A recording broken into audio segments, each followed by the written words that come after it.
Last time on Zero to Hero, our boy Syl finished his heal set and set off to lead the charge towards his raid, fractal, and other in-game goals. What did he do this week? Are we any closer to becoming a true hero? Find out that and much more on this episode of Zero to Hero. Last week we finished our heal gear and I was able to use it in raids for a few different wings, and for the most part the wings aren't really my ultra priority, but I am trying to do them each week, at least some of the easier pug wings just for the LI. I was actually able to lead a group through wing 2 and it went pretty smooth, but for the most part at about a 181 hours played we are fastly approaching the quickest optimal daily routine being fully unlocked. There's still a few loose ends. We still need to climb into tier 4 fractals, which I've worked on a little bit. I am already in a weekly grind for the Wizard's Vault with raids, and I hop into strikes here and there, but for the most part my priority has finally landed on the true end game, map completion. This week I decided that enough was enough with me talking about map completion over and over and finally just buckling down and powering through it. And I will tell you exactly where we are, but even with only about 6 hours played this week, we were able to make some very meaningful progress. Hopefully by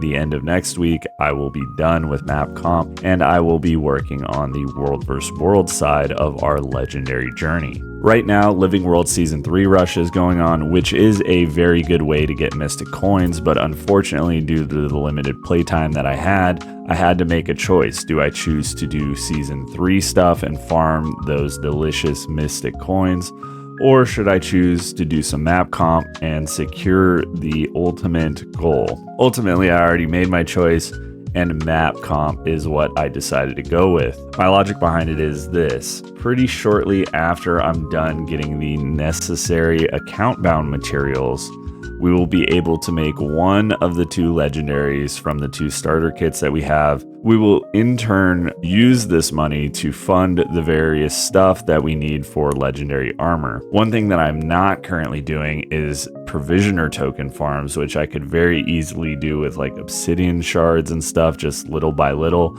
However, I think I will be doing a 25 a day or so farm, and it costs a little bit more, but since I have the bankroll from selling the first legendary, it should allow me to make the second legendary and sell that as well.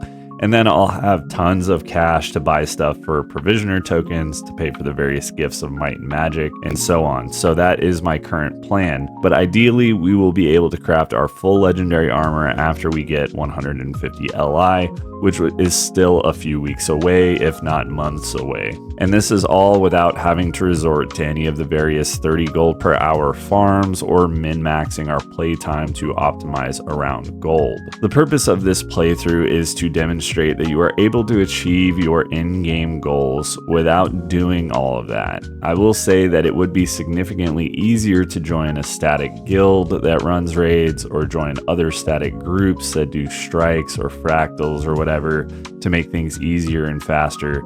But from the standpoint of a solo player or somebody who hasn't found the right fit, you have living proof that just through the use of the LFG, a little bit of willingness to tag up and lead, and some targeted playtime, you can achieve whatever you want in this game.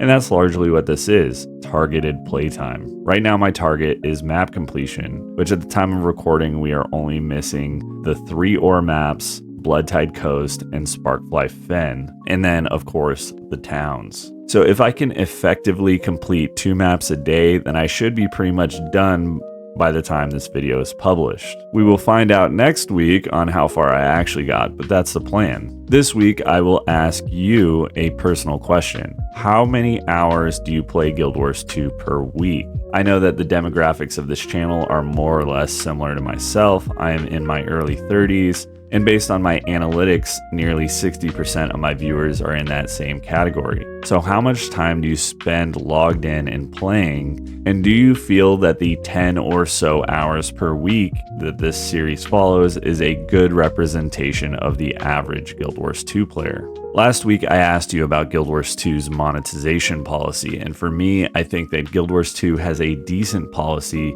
but unfortunately it is undertuned for what it could be. And what I mean by that is I feel that it is suboptimal, which is, I guess, a good thing for a lot of people, but it could be better.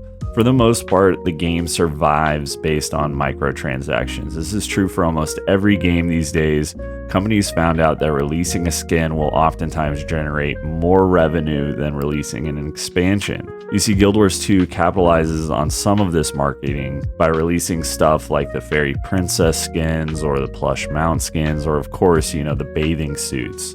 My problem is that an older MMO player base, you have less impulse on the microtransactions, and I feel that the high prices on some of these items actually discourage people from swiping. I mentioned last week that I do gold to gems a lot, and by a lot I mean it's been years since I bought gems with money. However, I think that setting up a one-time purchase pack, like a new player pack for like $10 that includes a set of infinite gathering tools, the infinite copper salvage kit, a equipment template or a skill template or a bag slot expansion would really help to squeeze a little extra dollars out of new players. Oftentimes, you see Guild Wars 2 really draw in new players. Like, there is a constant influx of new players, and some of you might follow this channel because you are a new player. But then once you reach a certain point, the game's inconveniences start to become apparent, like full bags, salvage kits breaking, gathering tools breaking,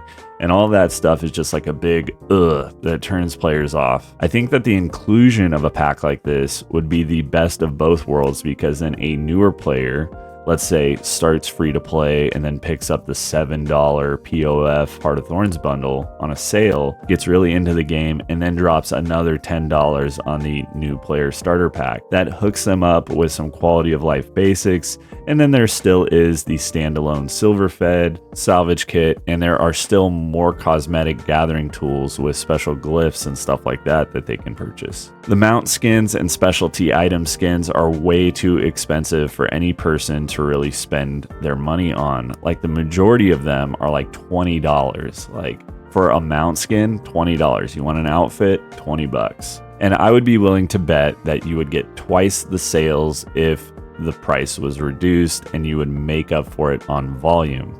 Additionally, it would start to act as an additional gold sink, since more people would be converting more gold into gems to convert into gem store items. Like, personally, if I have to convert like 300 gold for a new cool mount skin, then fine. If I have to convert like 800 gold for a new mount skin, I'll pass. When your new expansions for a whole load of new content is now $25, having a $20 in-game microtransaction feels like it is priced pretty horribly. And it's not necessarily about being predatory, but you go from players completely abstaining from the gem store altogether, like myself, to players periodically giving you $5 or $10 because it seems not that bad. There are some other predatory motivations, like the idea of the new player starter pack, the whole first purchase bias and stuff like that a lot of Korean and mobile games use.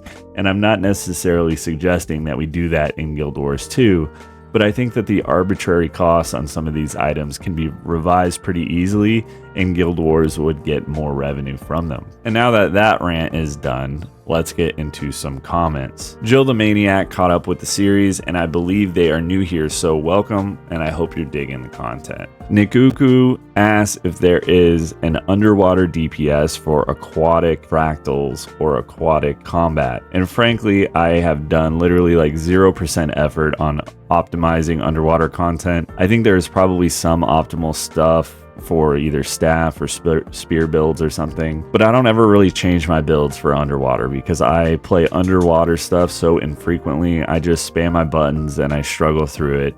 I would say for Mesmer, the best spec is probably Virtuoso, just because all of your F skills work and most of your regular utility skills work underwater. Jay says that they are waiting for ArenaNet to hire game developers, which I am too, and frankly, the new expansion kind of smells of shrinkflation, to be honest. One of the things that I'll be covering in a different video is that ArenaNet should likely be charging more for their X-Packs, revising their gem store, and trying to grow as a studio to provide more or better content. The opportunity is there, but that's a topic better saved for a different video. Soreen says that they welcome credit card swipers because it allows for lower gold to gem conversions, which is true. And I think that if they revise the gem store a bit, it would likely not change the current rates at all, since more people would be converting, but also more people would be swiping, since you get a better value. One thing that I disagree with is that you said that the X pack should be $20. And unfortunately, if we get ArenaNet to charge less, the content amount also will be less. I'm advocating for them to charge more for more. My ideal target price in 2024 would be somewhere between $30 and $40 with a full X pack on day one and a single map that is fully developed after 6 months that ties up loose ends or is like a side story.